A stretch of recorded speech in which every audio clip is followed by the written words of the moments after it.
Good morning mga kabuks. Meron tayong i-share sa inyo kung paano tayo maglagay ng piston sa caliper. Ito yung type na na walang alambre. Walang ring. 'Di ba dati meron po akong pinakita sa inyo na ganito. Isasabay na itong guma sa piston. Tapos ilalagay mo diyan sa kanyang sa kanyang pwesto, yung kanal na yan. Itong part na to. Ayan. Sa ngayon, meron po tayong ipapakita ng ibang teknik. Hindi na natin isasabay dito.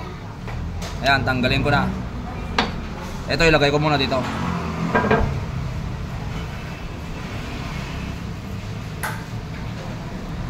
Para sa mga mag-DIY dyan mga sir,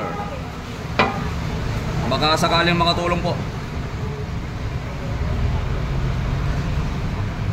Ayan, tiyagahin nyo lang na ilapag tong guma dito sa loob.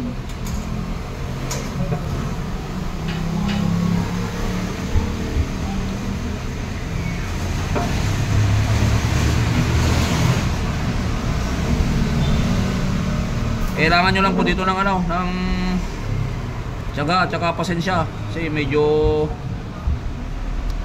puzzle paglagay nito eh. Siyempre guma yan, gagalaw-galaw, lumalaban mga kabuks.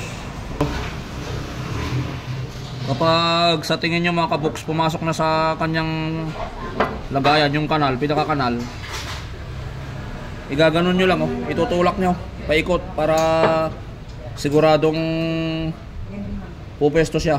Ayan, kanal yan, paikot para hindi po siya kakalas. Ayan yun. Ayan. Kahit medyo hila-hilain mo yan, hindi na matatanggal yan. Okay, ito yung technique natin mga kabuks. Gamitan natin to ng ng hangin. Nakita po ninyo ito, butas sa likod mga kabuks. Ayan, hanginan natin yan. Tapos itong piston iabang natin dito. Okay, i-sample mo nga, hanginan mo. Lulubo yan eh. Okay, okay. Okay, hanginan mo. Ayan oh, diba? Okay. Okay, okay. Yo. Okay, okay. Okay. Kita nyo mga kabuks, pumasok yung piston dun sa sabot, sa guma.